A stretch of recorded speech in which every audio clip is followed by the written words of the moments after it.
Detik-detik musola Ponpes ambruk saat salat Asyar, puluhan santri jadi korban. Musibah menimpa pondok pesantren Ponpes Al-Hozini di Kecamatan Buduran, Sidoarjo.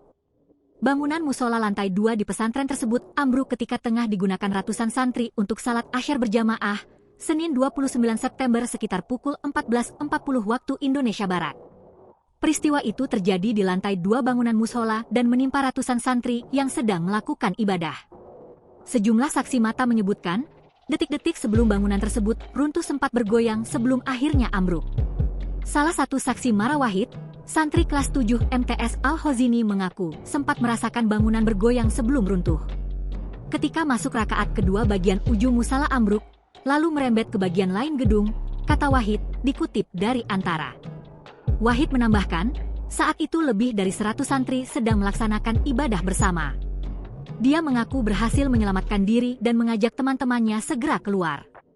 Berdasarkan data yang dihimpun hingga Selasa, 30 September 2025, pukul 8 WIB, total ada 98 santri menjadi korban dalam peristiwa ini. Para korban dirawat di 3 rumah sakit, yaitu RSUD Sidoarjo, RSC Siti Hajar, dan RS Delta Surya. Download Tribun X sekarang, menghadirkan lokal menjadi Indonesia.